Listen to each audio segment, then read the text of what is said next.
अरे बहू, सुनो जरा, गाजर तो कस देना। आज पूजा के यहाँ जाना है। तुम तो जानती ही हो पूजा को गाजर का हलवा कितना पसंद है। आज मैं अपने हाथों से हलवा बनाऊंगी। देखना, मेरी बेटी हलवा खाकर कितना खुश हो जाएगी। सरोजा जी ने अपनी बहू नेहा को आवाज लगाते हुए कहा। नेहा रसोई में रोटी बना रही थी। उसके पति सुबह नाश्ता करके अपना टिफिन लेकर ऑफिस चले गए थे और अब वह अपने और अपनी सास के लिए नाश्ता बना रही थी। उसने रसोई से ही कहा, जी मम्मी जी, नाश्ते के बाद गाजर कस देती हूँ। थोड़ी देर में नाश्ता बन गया था। नेहा और उसकी सास एक साथ बैठकर खाना खा रही थी। तभी सरोजा जी बोल पड़ी, मैंने तो पूजा के सास से कहा भी था कि पूजा को मायके भेज दो। मेरी बिटिया का ऑपरेशन हुआ है। बेचारी मायके आती तो उसे आराम मिल जाता। ससुराल में कहाँ लड़कियों को आराम मिल पाता है। लेकिन उसकी सास ने मेरी बात मानी ही नहीं। कह रही थी कि उसे वहां भी भरपूर आराम मिलेगा। अब मैं भी अचानक से उसकी ससुराल चलकर देखती हूँ कि कितना आराम दे रही है वह मेरी बेटी को। मैं भी कम चालाक नहीं हूँ, इसलिए मैंने फोन करके उन्हें बताया भी नहीं कि मैं आने वाली हूँ। नेहा खामोशी से खाना खाते हुए अपनी सास की बातें सुन रही थी। वह मन ही मन सोच रही थी कि आप सही कह रही हैं माँ, लेकिन मैं भी तो किसी की बेटी हूँ। मुझे भी ससुराल में कहाँ आराम मिल पाता है। पर उसने कुछ नहीं कहा। मूड खराब नहीं करना चाहती थी। पूजा का ससुराल आधे घंटे की दूरी पर ही था। जब से पूजा का ऑपरेशन हुआ था तब से सरोजा जी अपनी बेटी के लिए बहुत परेशान थी। कल ही ऑपरेशन करवाकर पूजा अस्पताल से घर आई थी और आज सरोजा जी ने अचानक से उससे मिलने का प्रोग्राम बना लिया था। नाश्ते के बाद सरोजा जी अपने हाथों से गाजर का हलवा बनाने लगी। नेहा कपड़े धोने चली गई। फिर उसे तैयार भी होना था। उसकी सास ने कहा, तू भी मेरे साथ चलेगी? पूजा को अच्छा लगेगा कि तू भी मिलने आई है। नेहा को भी पूजा को देखे हुए कई दिन हो गए थे। वैसे ननद भाभी के बीच बहुत ही मधुर रिश्ता था। दोनों ही रोज फोन पर बातें करती थी, लेकिन अपनी गृहस्थी में व्यस्त होने के कारण आधे घंटे की दूरी पर होने के बावजूद दोनों अक्सर मिल नहीं पाती थी। नेहा अपने कमरे में जाकर तैयार होने लगी। तैयार होते हुए उसकी नजर उस गुलाबी मोतियों वाले आर्टिफिशियल हार पर पड़ी जिसे पिछली बार पूजा लेने के लिए मचल रही थी। नेहा ने ठीक वैसा ही दूसरा पीस खरीद लिया था। आज उस पर नजर पड़ते ही उसने सोचा कि यह हार पूजा को दूंगी, वह खुश हो जाएगी। उसने अपने पर्स में उसे रख लिया। बाहर आई तो देखा कि सरोजा जी पूरी तरह तैयार खड़ी थी। उन्होंने कहा, अरे बहू, कितनी देर लगाती हो? मैं कब से तैयार होकर बैठी हूँ। कहीं जाने की जल्दी हो तो तुम्हें सजने संवरने से फुर्सत ही नहीं मिलती। नेहा मुस्कुरा दी, बस मम्मी जी, मैं तैयार हूँ। सरोजा जी बोली, जा, रसोई में मैंने गाजर का हलवा बना दिया है, उसे टिफिन में पैक कर ले।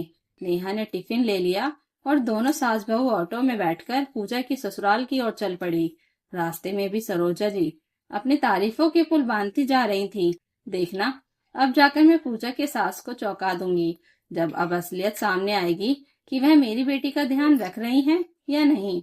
जल्दी ही दोनों पूजा के ससुराल के दरवाजे पर पहुंच गई। दरवाजा हल्का सा खुला हुआ था। शायद कामवाली बाई झाड़ू पोछा कर रही थी। सरोजा जी दबे पांव हॉल में पहुंची।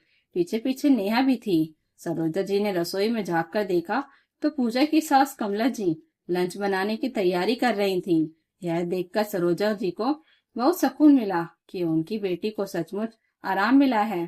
तभी कमला जी की नजर सरोजा पर पड़ी। वह खुशी से भर उठी और बोली, अरे समधन जी, बहुत अच्छा सरप्राइज दिया आपने। नेहा ने आगे बढ़कर कमला जी के पैर छुए तो उन्होंने उसे आशीर्वाद देते हुए कहा, सदा सुहागन रहो बहू। फिर कमला जी सरोजा जी और नेहा को लेकर पूजा के कमरे में गई। पूजा आराम से बिस्तर पर लेटी हुई कान में ईयरफोन लगाकर कोई मूवी देख रही थी। अपनी माँ और भाभी को देखकर प्रसन्नता से खिल उठी और झट से उठकर खड़ी हो गई। उसने माँ के पैर छुए। माँ ने उसे गले से लगा लिया।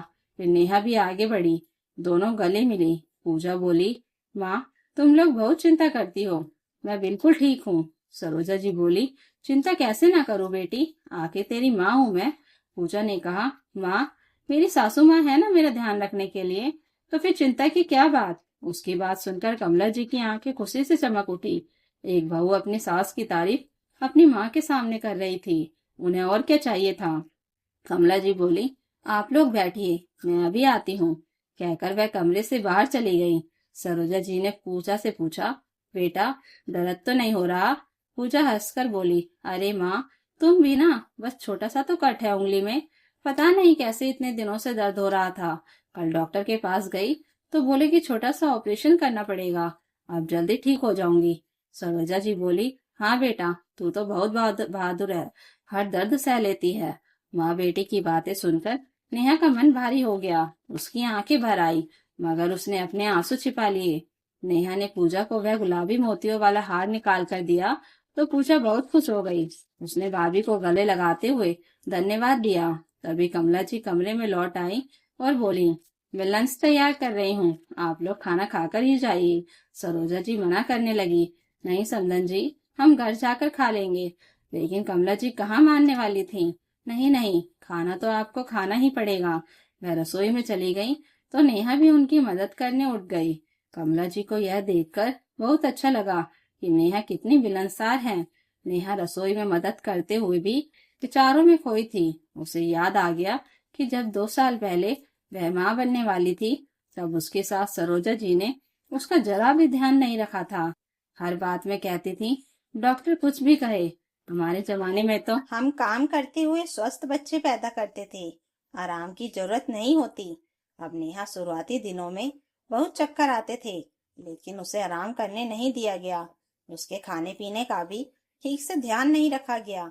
जब कभी उसे किसी चीज की इच्छा होती, सास कहती, इस वक्त चटोरा बनना ठीक नहीं। 6 महीने बाद हालत बिगड़ने लगी।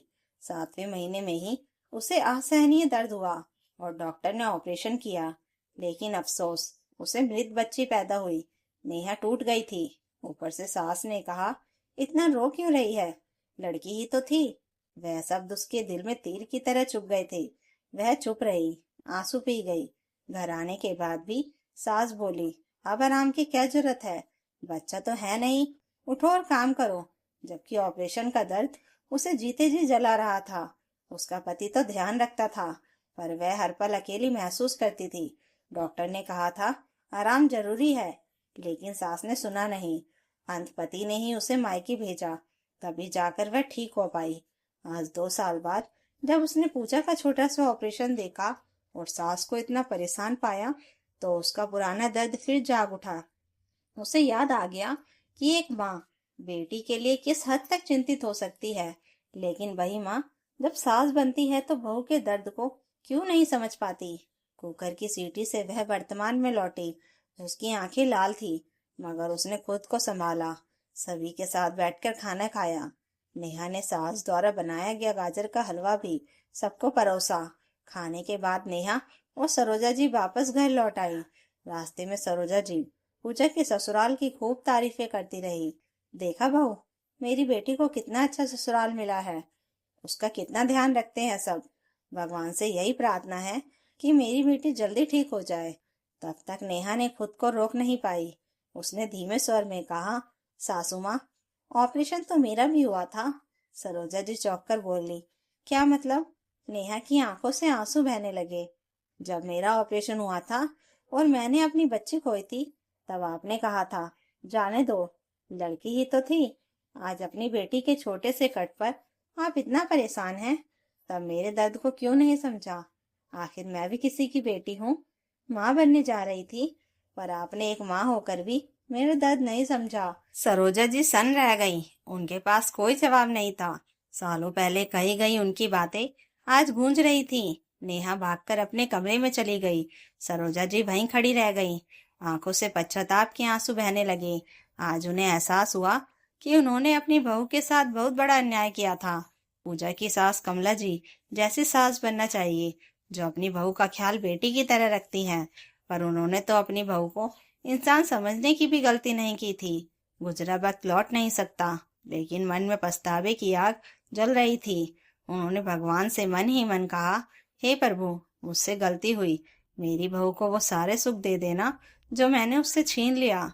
तो दोस्तों, अगर कहानी अच्छी लगी हो तो लाइक कीजिए, कमेंट कीजिए और हाई बटन दबाकर हमें और कहानियाँ लाने के लिए मोटिवेशन दीजिए। और चैनल को सब्सक्राइब जरूर कर लीजिएगा। Thank you for watching.